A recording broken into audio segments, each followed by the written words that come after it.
This is everything you need to know when it comes to building the right mindset to build the right real estate portfolio. Whether it's real estate, whether it's investing in general, or whether you like to invest in ETFs, it really comes down to your mindset. And in this video, I'm going to share with you how the thought process really needs to be in order for you to achieve what most people will never achieve in their lives. So if you're interested in actually making moves when it comes to your financial freedom, then definitely keep watching.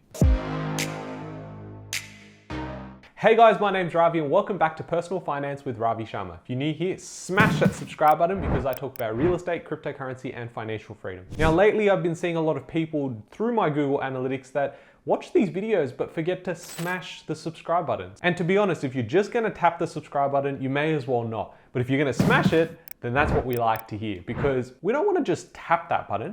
We want to smash that subscribe button because that's how we need to be when it comes to building wealth and having the right money mindset. Now, when it comes to unlocking financial freedom, it really does come down to your mindset above money. Now, when speaking to my brother in the earlier days in our teenage years and early 20s, we always knew that we wanted to be really dialed in when it came to financial freedom and providing for our future families. And when we spoke about our partners or our future partners that will come into the picture, we were always agreeable on one major thing, which is it doesn't matter if they have money as long as they have the mindset. Because with the mindset, the money always flows through. So I'm gonna go through a couple of different things that may test the way that you think about money as well as how you think about investing in general, especially when there's times like now where some people tell you the world is crashing, others will tell you, no, you should never invest in real estate, it's a Ponzi scheme, and others will go and try and convince you that their way of investing is the only way. Keep an open mind and let's go through this. Now, everyone starts at a different point.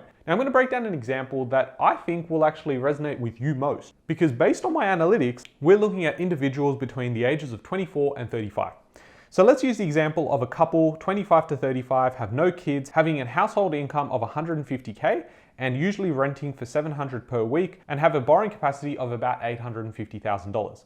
They also own no properties. So if you're someone that is single or in a couple and you own no properties and the numbers are a little different to yours, you might be living at home, you might be paying slightly more for rent, this example will really hit home with you.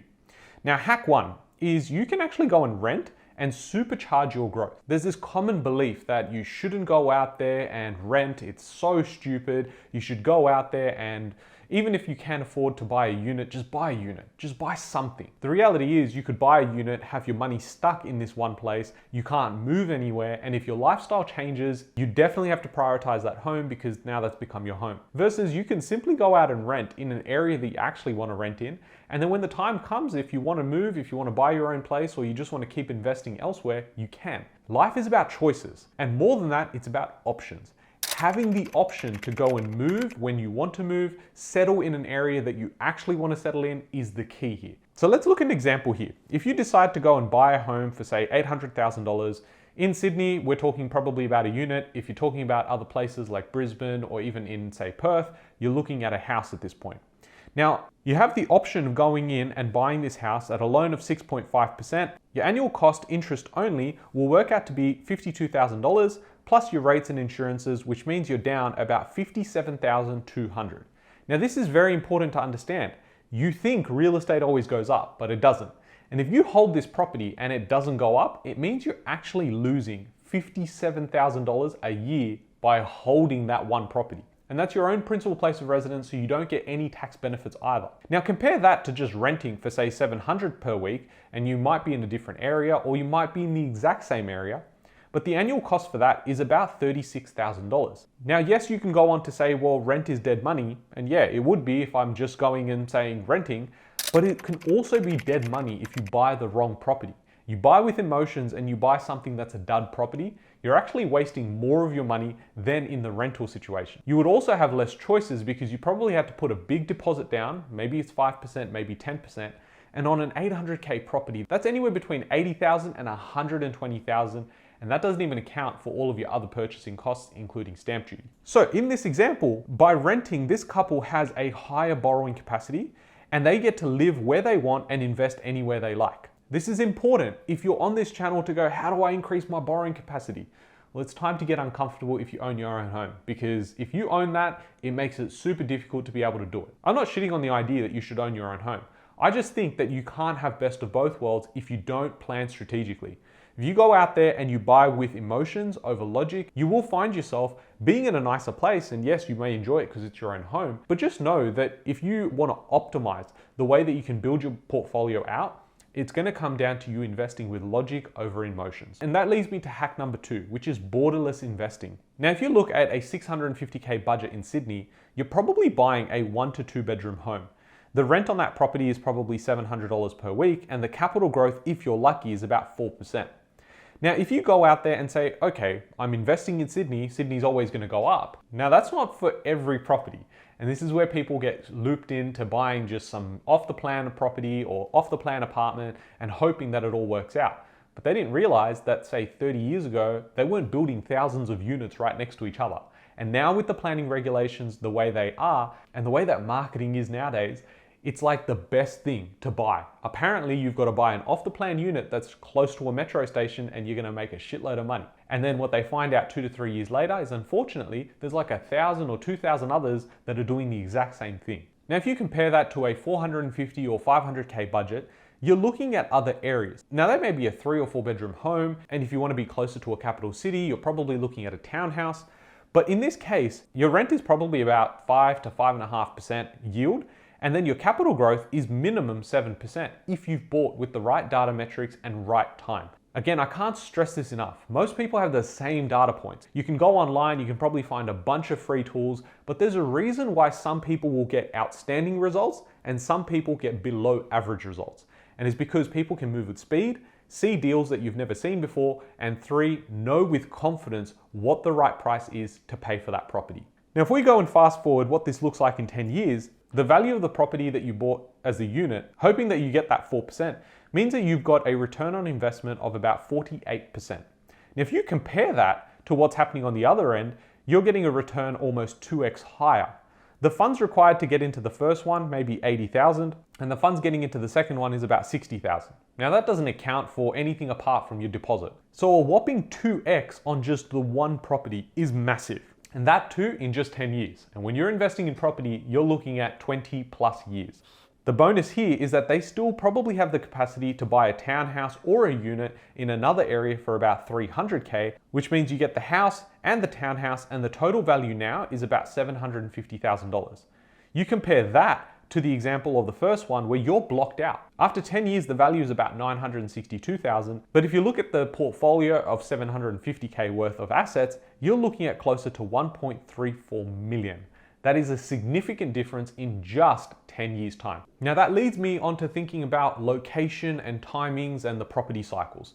If you want a video around the property clock, I break down all the major locations as to where I think they're on the property clock. Leave me a comment down below and I'll make that video for you guys. Just say property clock with Ravi.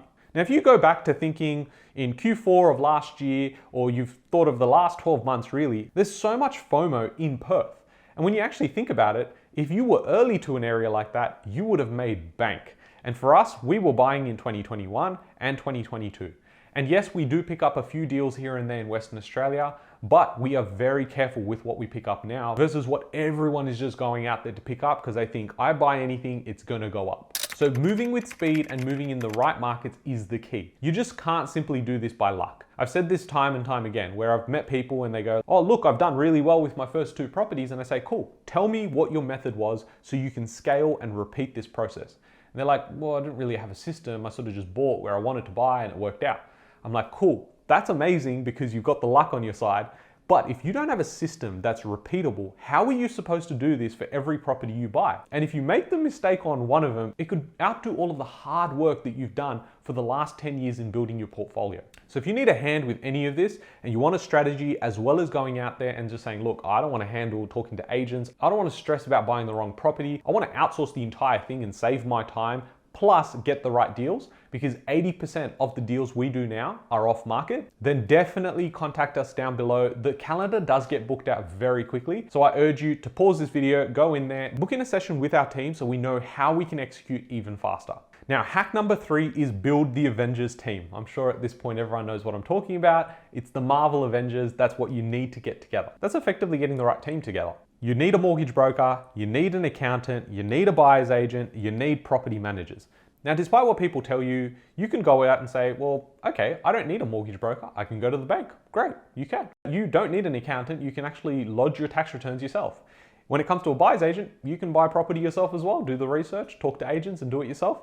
And when it comes to property managers, you can actually manage it yourself as well. But what's interesting is some people will choose to have some people in their team, but not others. And I would go and challenge your thought process with that. Because for the same reason, you're thinking the mortgage broker can get deals I can't get, or the property manager will be able to negotiate on certain terms that I won't be able to do, or the accountant is going to save me on taxes, the buyer's agent will also be able to find deals I can't find, buy them under market value, and I can build it with confidence. This is how the rich people are actually thinking. Do you really think Warren Buffett sits there and says, I'm going to analyze every stock myself? No, he outsources it and he gets the right information, then he goes and executes. And that same mentality is what's helped many entrepreneurs also build up their businesses to the level they have. I can talk about my own business as well. I know that there's certain people in my team that is so much better than me at certain tasks. So rather than me just going, I want to save my money and do it myself, I'm saying you do it best. You go and take over that part of my life. I'll go and focus here where I'm really productive. Plus I love this stuff and I'm going to go and do this, which means now I get best of all worlds. Now the same learnings can be applied to when you're going out there investing into ETFs, into shares, into learning about how to grow a business. You need to think about, how do I outsource this? What you're trying to do is you're trying to spend your money to save time. But what most people are doing is they're saving money but spending time. Now we know for a fact, the one thing that we're never getting back is time. Money we can always make more of. And that's how the rich people get even richer. I hope you guys have enjoyed this video. If you have, share it with someone that also needs to level up their mentality when it comes to growing a portfolio. And if you want to do it with speed, definitely contact me. I'll leave a link in the description below, or check out our website. Just type in search property in Google and you'll find it there. I hope you guys have enjoyed this one. Catch you guys in the next one. Thanks guys.